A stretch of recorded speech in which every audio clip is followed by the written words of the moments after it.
Tantor Audio, a division of Recorded Books, presents Just As You Are, A Teen's Guide to Self-Acceptance and Lasting Self-Esteem by Michelle Skeen, Sci-D, and Kelly Skeen. Narrated by Shaina Summerville. Publisher's note. This publication is designed to provide accurate and authoritative information in regard to the subject matter covered. It is sold with the understanding that the publisher is not engaged in rendering psychological, financial, legal, or other professional services. If expert assistance or counseling is needed, the services of a competent professional should be sought. Introduction. When you are feeling bad about yourself and struggling, you usually feel even worse because you feel alone with your pain. You might feel that if only someone understood your suffering, it would make you feel better. But you also know that this would involve sharing the part or parts of yourself that you are trying to hide. If you feel inadequate, deficient, defective, flawed, or failing in some way, we want you to know that you are not alone. All of us struggle with some aspect of ourselves. This feeling is reinforced and likely made worse by social media and the constant and ever-changing messages you receive about what you need to do, to look like, and to act like in order to be accepted. It can leave you feeling like you need to hide parts of yourself that aren't perfect and/or don't fit within the current societal norm. This by itself feels like a setup for failure. First, we want to explain a word that we use throughout the book. Defective. This word represents a core belief that, we believe, everyone feels to some degree. It's a feeling that something is wrong with you. This feeling is on a spectrum. You may feel this a little bit, a decent amount, or a lot. You may feel it in some areas of your life and not others, or all areas of your life. It may be something that is very specific to you, or it might be related to your family or background or community. It might be something that you feel is obvious to everyone who sees you, or it might be something that is not visibly obvious to others. Ultimately, the feeling is the same. There is something about yourself that causes you to feel shame. When you feel like parts of yourself are unacceptable, then it's likely you feel shame. And the presence of shame is preventing you from being your authentic self and developing relationships that allow for a deep connection. It can feel impossible to share the parts of yourself that you have learned to hide, because you imagine or experience consequences if or when you share them. Everyone feels this way about some part of himself or herself. It may just be something that was passed down by your family, a type of survival mechanism. Or it may be something you learned from peer interaction or societal expectations. Whatever the source, the result is the same. You are not fully living or enjoying your life. Lifelong struggles with feelings of unworthiness and inferiority begin with beliefs formed in childhood and adolescence. This book empowers teens to identify and eliminate these beliefs now, before they take root and cause problems like depression, addiction, and failed relationships in adulthood. Just As You Are gives you a way to understand your feelings and change your perception of yourself, as well as the influence of others. First, you will think about the beliefs about yourself and others that are getting in the way of living the life you want and deserve. Understanding what started this cycle of negativity is the first step in eliminating it. You will learn how to liberate yourself from these feelings of defectiveness and distorted thoughts by accepting your imperfections and accepting your whole self. You will accomplish this by identifying your values, that is, deciding what's truly important to you. When you are solid in your values, you are less likely to feel overpowered by the opinions and criticisms of others. You will then learn about compassion, most importantly cultivating self-compassion, along with extending compassion to others and being receptive to compassion from other people. Next, you will learn mindfulness as a tool for self-acceptance. When your self-defeating thoughts and beliefs are triggered, mindfulness can help you stay present with your current experience, rather than reacting based on past failures. With these skills, you will be prepared to understand your emotions, tolerate the discomfort they may bring, and take actions that will move you toward what's important to you. And you will learn effective communication skills so you can connect with other people in a meaningful way. All of this will allow you to be authentic and accept yourself, just as you are, and create and maintain deep connections with others. Chapter 1. What's up with the way I feel about myself? Whether you are 12 years old or 19 years old, your beliefs about yourself have already been formed by your interactions with your environment. Your environment includes everything you come in contact with: social media, family, friends, peers, your school, community, books you read, TV shows and movies you watch, magazines. You get the picture. And they all communicate or interact with you in a way that creates and reinforces your beliefs about yourself, others, and the world around you. If these early beliefs lead you to feel that you are somehow not worthy or inferior, they have the potential to become so established that they become difficult to eliminate.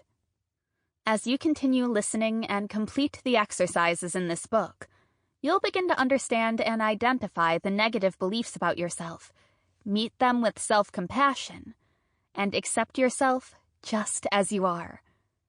The exercises in this book will help you gain insights into your experiences that can lead you to an adulthood of greater ease, confidence, and resilience in the face of all of life's ups and downs. As you might imagine, your beliefs about yourself are a mixed bag. It's likely that you have beliefs about yourself that are positive. Maybe you make friends easily, you have great hair, you are close with your siblings, you excel academically, you're good at sports, and so on. And it's also likely that you have beliefs about yourself that are negative. In fact, this might mean that you are hiding parts of yourself because you fear being judged, not accepted, or both. You may feel that you are outside of the norm in some way. There might even be aspects of your identity that you have no control over or you don't like, such as your ethnicity, religion, family, culture, height, eye color, body type. You get the point. Of course, there is even more of your life that is out of your control, because you have parental figures who control parts of your life that you have little or no say about. Where you live, what school you attend, activities you are or are not allowed to participate in, who you can be friends with, who you can date. The list goes on. And there's a good chance that you feel inadequate, flawed, or not good enough as a result of some of these factors. This book is designed to help you bring awareness to the negative beliefs that might be getting in the way of pursuing your interests, taking chances, exploring and sharing all parts of yourself, and building meaningful relationships. This new awareness includes identifying and understanding the way that your current behaviors are likely reinforcing your negative beliefs about yourself. First, you will look at the beliefs about yourself and others that are getting in the way of accepting all parts of yourself. Understanding what started this cycle of negativity is the first step in eliminating it. After you've brought awareness to your beliefs, you will learn how to handle the negative thoughts that can feel like they reinforce your negative beliefs, and you'll get the tools you need to break free from the behaviors that reinforce these feelings of defectiveness, unworthiness, failure, and inadequacy. Your negative beliefs. Every teenager, you are not alone, struggles to some extent with feelings of inadequacy, defectiveness, and unworthiness.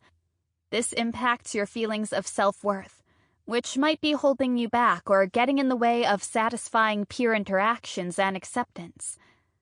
Like most people, you care about what other people think of you, and you probably spend at least some time comparing yourself to your peers. Social media feeds our natural tendency to see how we measure up to others. This can result in feeling that you are flawed, not as perfect as other people might seem.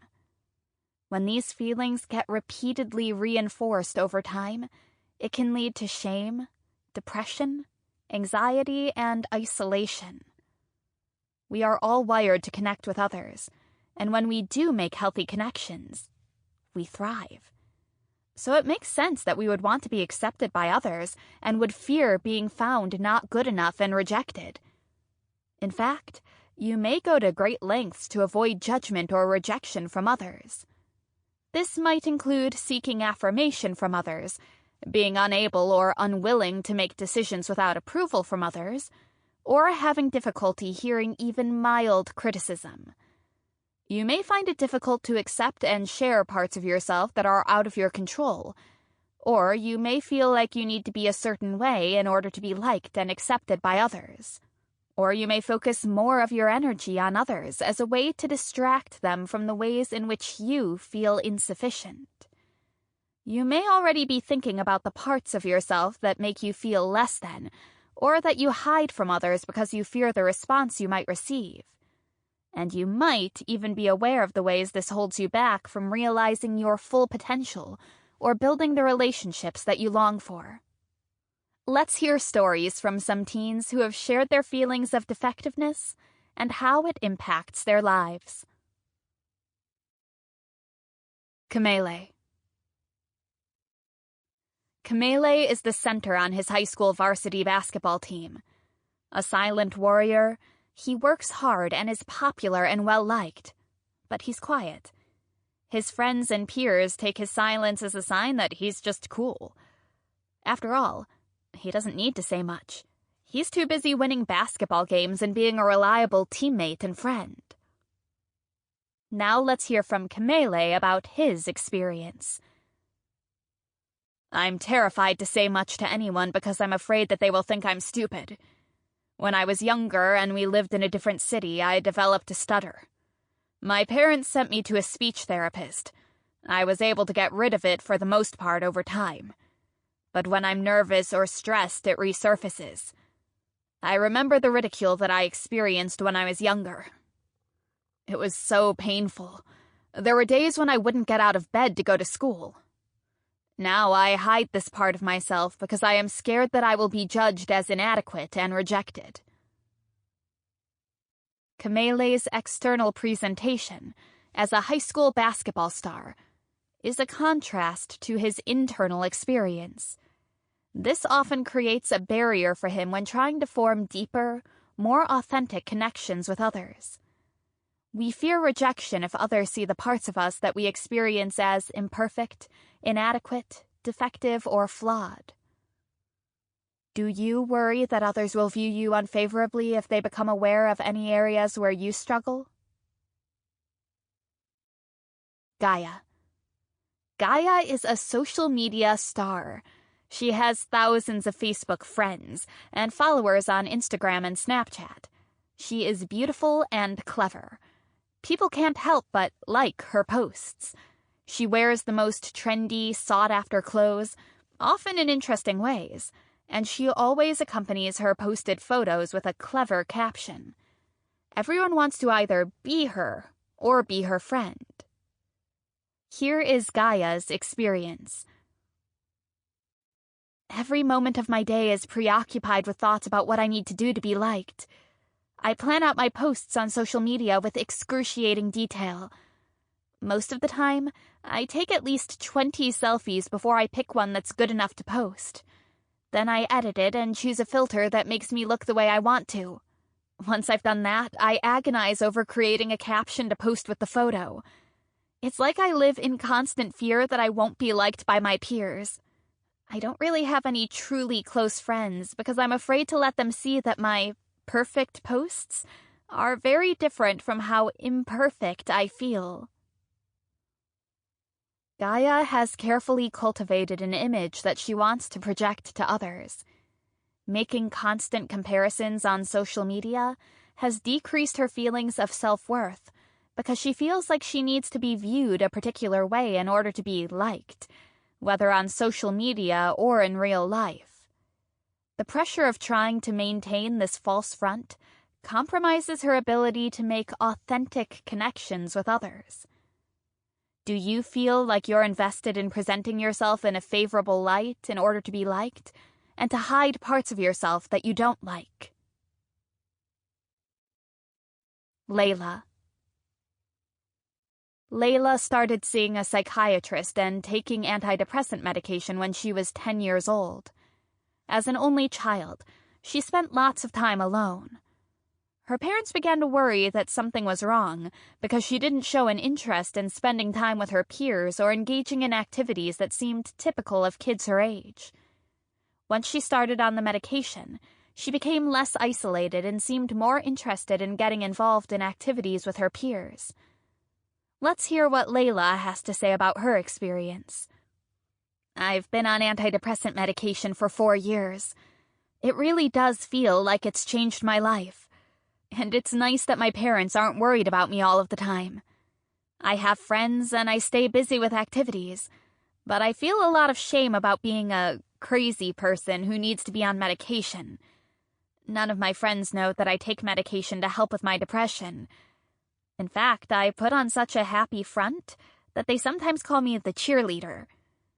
I worry that if they ever found out that I'm crazy, they wouldn't want to be friends with me anymore.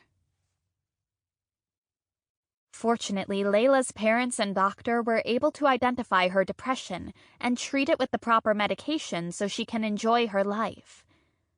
Clearly, her condition is something that is out of her control, and yet she is hiding this part of herself and her experience because she fears that she will be rejected by her peers. Do you have a medical or other condition that you hide from others? Jeff.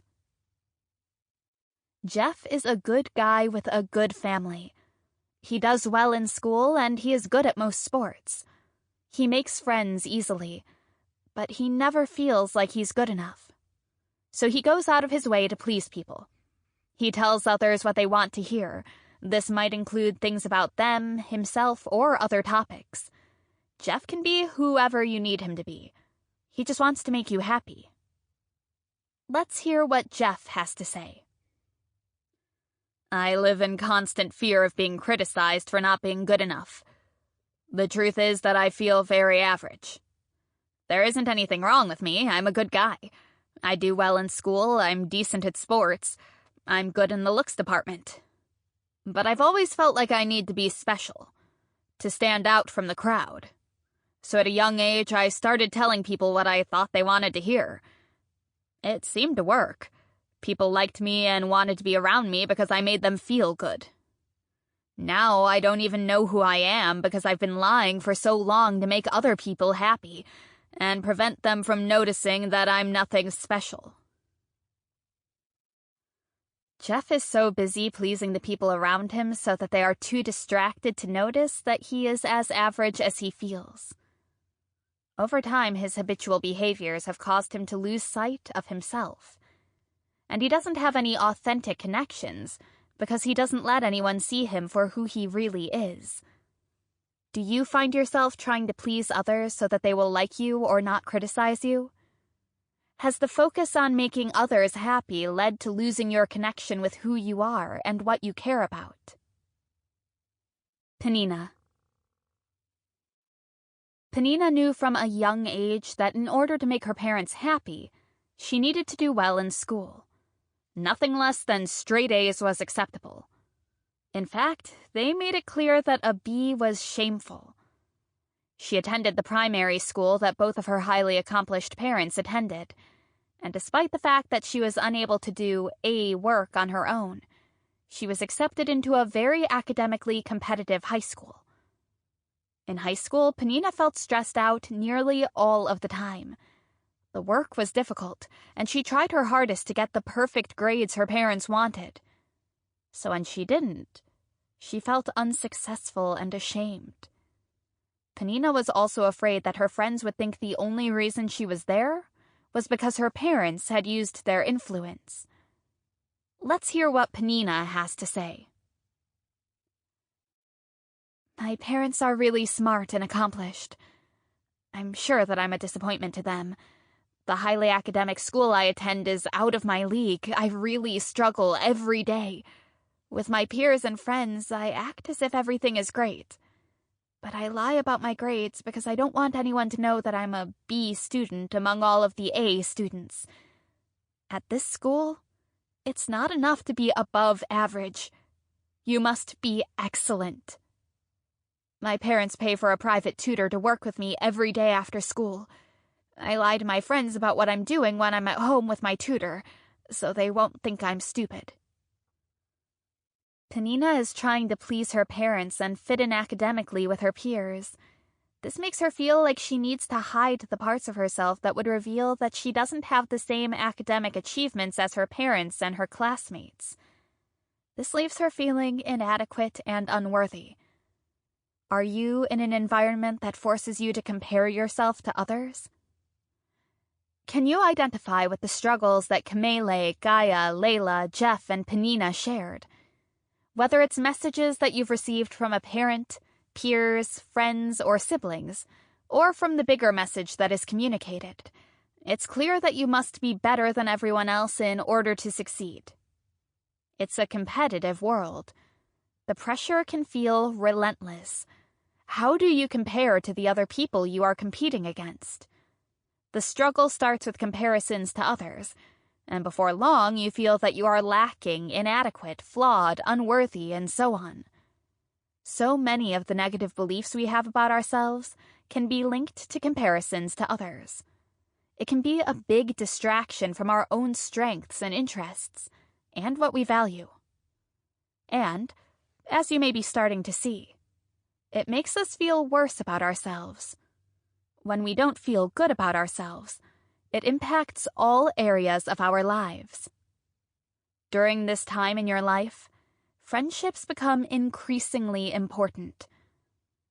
But if you feel like you aren't good enough, it is difficult to do the things that are central to making and keeping friends. Reaching out to others, sharing yourself authentically, and asserting your needs and expectations. If you believe that you are flawed, unworthy, lacking, or unlovable, you probably expect rejection, and this can make you miserable and vulnerable to abuse. You may believe that the people you care about will leave you or reject you if you don't behave in a certain way. Or you might fear that you will be criticized and made to feel worse about yourself if you don't put the needs of others before your own. Your beliefs about yourself might be holding you back in areas like academics and extracurricular activities, such as music, art, sports, because you believe that there's no point in challenging yourself, because you are doomed to fail. Now we want you to bring some awareness to the parts of yourself that you tend to hide from others. Try this. In the stories about Kamele, Gaia, Layla, Jeff, and Penina, they explained a part of themselves that they feel they need to hide for fear that they will be found lacking, unworthy, unlovable, or defective. In your journal, write your story about the parts of yourself that you hide. How does it feel to bring awareness to the part or parts of yourself that you fear will be exposed? It's likely that you feel anxious just seeing it written out. Write about this in your journal too. Kelly. Growing up, I remember people always referring to me as someone who's energetic, talkative, and sociable. It's true. I do love to have fun, be loud, tell stories, and so on. At the risk of sounding like I'm building myself up too much, I was often the life of the party as a younger kid. I love this part of myself. But it wasn't until I got older that I realized that this isn't all of who I am. Sometimes I'm energetic, talkative, and sociable. But other times I prefer to take a step back and be quieter, listen, and let other people take the reins. It wasn't until recently that I allowed myself to do that. For a while, I kept up the act of being energetic and talkative all the time because that's what I thought people liked about me. If I'm not this loud, chatty person, would my friends still want me around? I was afraid that if I was a little more shy or reserved, then I would no longer be interesting. Ultimately, I was able to bring awareness to my behavior because it was exhausting and it didn't feel authentic to me. Now, because I don't have to worry about putting on a facade, I feel like I'm a more natural and well-rounded person. Putting it all together. In this chapter, we've brought awareness to your beliefs about yourself and how they're formed. Our negative beliefs and distorted thoughts don't make us feel good about ourselves. In fact, they can make us pretty miserable at times or in specific situations. You probably feel worse around certain people or in specific settings, and you likely have behaviors that you feel help you cope with the increasingly uncomfortable feelings. In the next chapter, we are going to explore the people and situations that make you feel worse about yourself, so that you can start to take steps on the path that will lead you to the self-acceptance and even appreciation for who you are, just as you are. Chapter 2. Why do I do the things that I do? We all know when we feel bad. We have negative thoughts, painful emotions, and uncomfortable bodily sensations. We will do almost anything to get rid of this painful experience. When you were even younger, you likely tried out some behaviors to eliminate the discomfort. Maybe some were behaviors that you observed when watching your mom and dad deal with their bad feelings. For example, your mom got quiet, your dad yelled, or a sibling isolated himself or herself. Over time, you likely developed your go-to behavioral reaction, and it became more automatic the more you used it. These automatic behaviors start to become so deeply entrenched that they are often outside of our awareness. Every time you're back in the same situation with the same person or same group of people, you get triggered, and the same sequence of pain repeats. You are overwhelmed with negative thoughts, emotions, and bodily sensations. And again, you react in the same or a similar way to alleviate your pain, or at least some of it. We know that these behavioral reactions usually make us feel a bit better in the short term. Unfortunately, it's not a long-term solution, and it usually creates more problems in relationships and other areas of your life.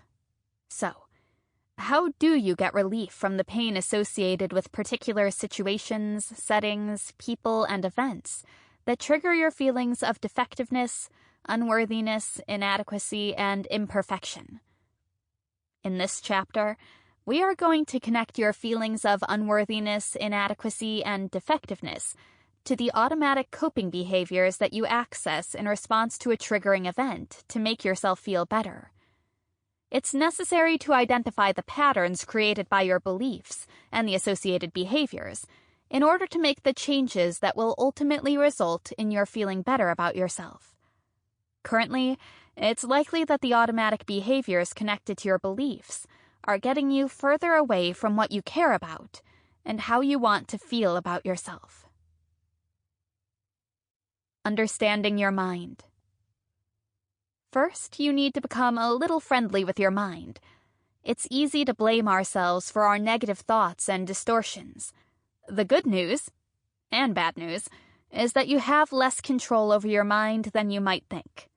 Our minds are nonstop worry machines. They are constantly on the lookout for anything that might be a threat to our survival. Your mind is a problem solver, and it never stops looking for problems. When it can't find a problem, it can always make one up. Your mind means well, it's just trying to protect you. As you understand a bit more about how your mind works, you can more easily change your unhelpful behavioral reactions to the triggering situations that make you feel even worse about yourself. How your threat response works. When you get caught by one of the traps or triggers, which will be detailed in this chapter, you react automatically, as if your life depended on it. There's no reason to feel bad about this reaction, it's how we are wired. At the first sign of a threat, we react with fight, flight, or freeze. Your reaction is a little more emotionally powerful than what adults experience, because teens are primarily ruled by their amygdala, the emotional part of the brain, while the rational Sample complete. Ready to continue?